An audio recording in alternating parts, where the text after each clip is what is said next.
Moving on to our next presentation here. You can see that a little bit of a different diagram here. Instead of having our geo-axis set like this, we have the geo-axis set like this. The reason for this is because we're putting this on a sky chart. This is our geo-axis. This line here represents the celestial axis. Now, everything is pretty much still the same in that we actually have the geo-axis rotating along the celestial axis over a 26,000 year period. The movement is over 47 degrees. And so right now, we would see our celestial axis setting at 23.5 degrees, representing the movement from the center, which is the geo-axis. The geo-axis moves around like this. On the top of the geo-axis, or the celestial axis, we have a constellation known as Draco, the dragon. And then we have our North Pole sitting right here, and our South Pole sitting right here. We have Tropic of Capricorn right here. We have our equator right here. We have Cancer, Tropic of Cancer right here. And we have the ecliptic line moving through here in this direction like this. This is the path that the sun travels along as it moves through the constellations. Here we have Pisces, which is the vernal equinox of March 20th, or 21st thereabouts. And the sun moves into Aries, into Taurus, comes to Gemini, which is the summer solstice around June 20th. Then we have Cancer, Leo. We come over here to the fall equinox around September 21st in Virgo. We come into Libra, then into Scorpio, Sagittarius for the winter solstice, then into Capricorn, Aquarius, back into Pisces. In the ancient world, they did not differentiate between astronomy and astrology as far as language. They used the language for the same description. They did not believe in all these weird gods and things like that. This is the way that they actually broke up the sky.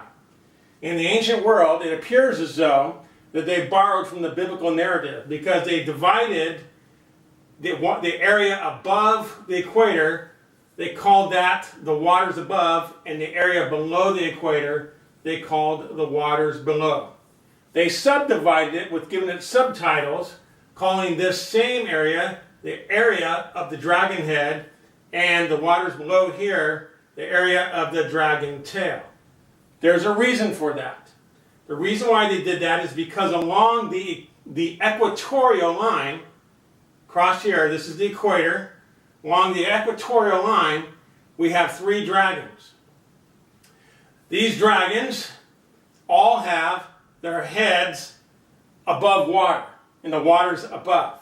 They all have their tails in the waters below. This dragon right here is known as Serpens.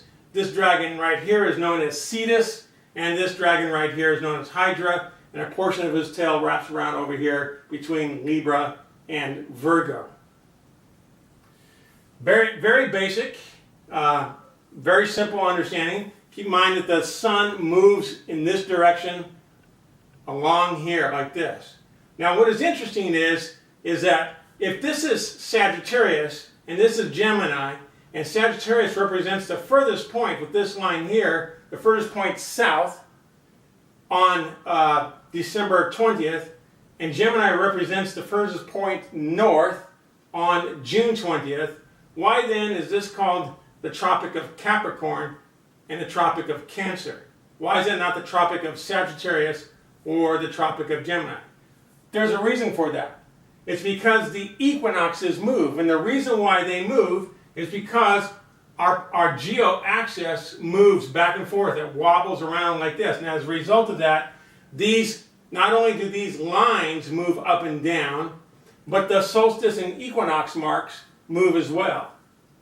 At the time that these were actually named, the solstice would have been here in Capricorn.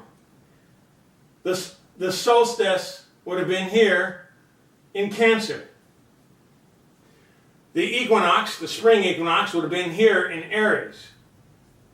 The fall equinox would have been over here near Libra. These marks represent a time when these constellations were in these positions back around 1500 BC, which gives you an idea of the antiquity of what we're looking at, even when we use the current nomenclature that we have today on our maps and our globe. I'll take some time here, give you a minute to look at this. We'll go on to our next video.